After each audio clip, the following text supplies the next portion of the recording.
Hola, buenas tardes. Yo soy el profesor Vladimir Ruiz y en esta sesión estaremos viendo sobre los estudios de Galton. Este tema está dentro de la materia Antecedentes históricos de la psicología y esto debido a que los estudios de Galton, a pesar de que ya tienen casi un siglo de que se realizaron, siguen teniendo un impacto considerable en nuestros días. En ese aspecto, el objetivo de la clase es que identifiquen los estudios realizados por Francis Galton y su importancia en el estudio del comportamiento.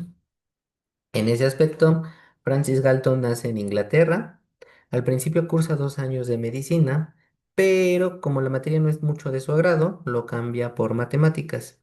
Aunque estos conocimientos en medicina no los desperdicia, sino que empieza a analizar muchas características antropométricas y empieza a identificar que hay relaciones entre cuestiones de padres e hijos, por lo que se empieza a interesar por lo que es el carácter hereditario, es decir, el comportamiento es dado por una cuestión genética por medio de los padres. En ese aspecto, Francis Galton se basa mucho en la teoría darwiniana, donde, por medio de la evolución y de la selección natural, se heredan caracteres adquiridos de los padres y dentro de estos, Galton consideraba que estos caracteres también pueden ser de tipo psicológico, es decir, la inteligencia, el razonamiento, la memoria, etcétera, etcétera, etcétera, ¿no? Por lo tanto, una persona con una buena inteligencia, como es algo que le pueda ayudar a sobrevivir, va a heredar o es más probable que herede esa característica a sus hijos y por lo tanto sus hijos también tengan un buen coeficiente intelectual o una inteligencia destacada. En esos estudios, o más bien en ese sentido, como primeros estudios sobre el carácter heredado, lo que hizo fue encontrar un directorio de diferentes familias que tenían un estrato socioeconómico medio alto y encontró que había relaciones entre la inteligencia de los padres junto con la inteligencia de los hijos, es decir, tenían puntuaciones relativamente similares. Aunque estaba la crítica de que como eran familias pues de buen estrato socioeconómico, con acceso a la cultura, pues se podía explicar esas diferencias debido a esas posibilidades que tenían estas familias. Asimismo, Galton abre su laboratorio antropométrico en el cual empieza a registrar prácticamente todo. Registra altura, el peso, la fuerza, la percepción tanto de los ojos, de los oídos, del tacto, el sentido del color y empieza a identificar que hay cierta relación entre cómo sienten o perciben o razonan los papás junto con cómo lo experimentan los hijos, ¿no? Y asimismo, en esta cuestión del estudio de las matemáticas, inventa la distribución de frecuencias acumuladas y las gráficas como una forma en cómo se pueden representar estos datos. Asimismo, entre otras aportaciones de Galton, es que hay diferencias medidas de los padres a los hijos, pero para poder expresar estas diferencias, él utiliza recursos matemáticos, que en este caso sería la desviación estándar y la regresión estadística. Y asimismo se considera a él como el padre del test mental, ya que él desarrolló esta técnica para aplicar esa evaluación a un grupo grande de poblaciones. Y aún en la actualidad, pues se siguen aplicando test mentales o en estadística se utiliza justo la desviación estándar y la regresión como una forma para para hacer estadística inferencial, es decir, para identificar relaciones entre poblaciones o diferencias entre ellas. Pero todos estos descubrimientos de Galton hace que se renueve o que tenga más fuerza el debate de qué tiene más peso, si la crianza o la naturaleza, o la genética en este aspecto. Y entonces empieza a hacer estudios con gemelos. Él hizo estudios longitudinales con 35 gemelos idénticos y describe que tienen comportamientos bastante iguales, ¿no? Entonces, por ejemplo, si nosotros vemos el video, estaríamos viendo estos gemelitos.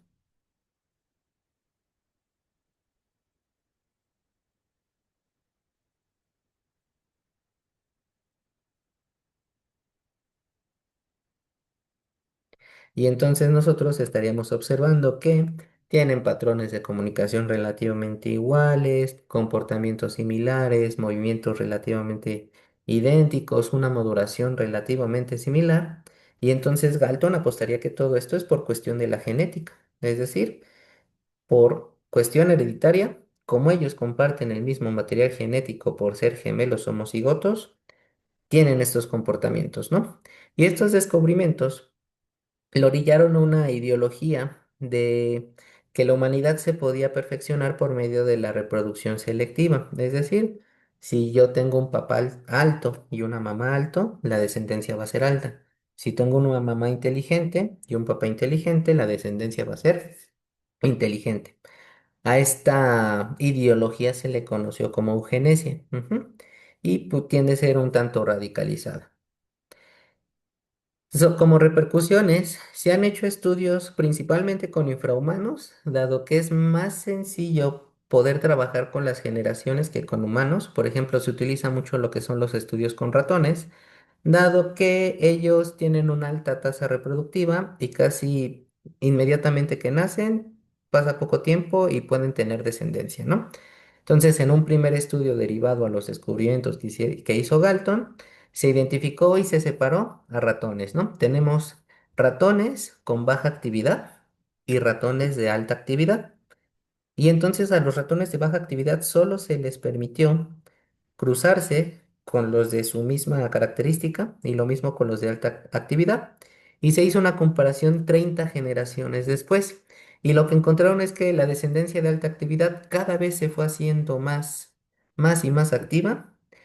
Y caso contrario pasó con los de baja actividad. Y que mientras más eran las generaciones, más diferencias había entre estas dos.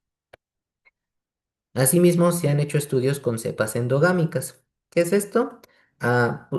Prácticamente a miembros de una misma camada, es decir, un hermano ratón y una hermanita ratón, se juntan entre ellos por muchas generaciones, tanto así que se considera que ya después de varias generaciones avanzadas, por eso, por ejemplo, en este estudio hicieron 20, ya vienen siendo prácticamente clones genéticos.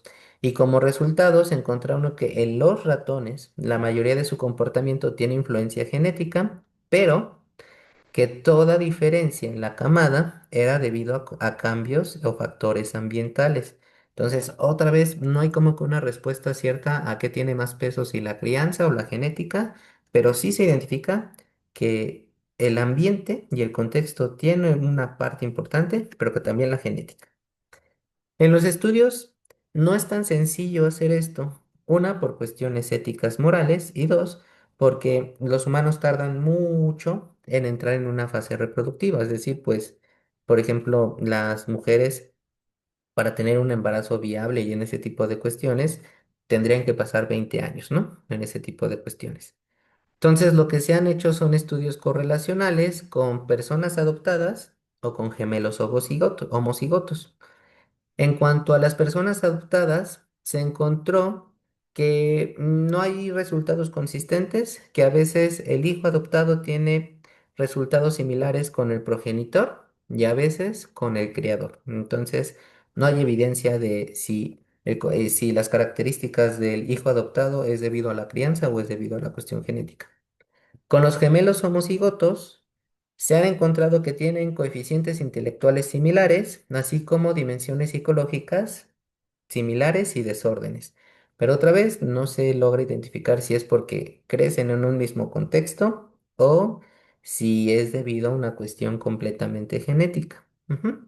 Entonces, en ese aspecto, a manera de conclusión, Galton es el precursor de la psicometría, es considerado el padre de la psicogenética, considera que las habilidades y características humanas son heredadas, es uno de los referentes dentro de la perspectiva genetista y sus estudios con gemelos promovieron más estudios. Entonces, como actividad, vamos a relacionar los incisos de la columna izquierda con los de la columna derecha, que es justo de los temas que vimos durante esta presentación. Cualquier cosa aquí están las referencias por si necesitan checar la bibliografía o les llamó la atención algo. Y este es mi medio de contacto por si tienen alguna duda. Ujú. Nos estamos viendo en la siguiente sesión.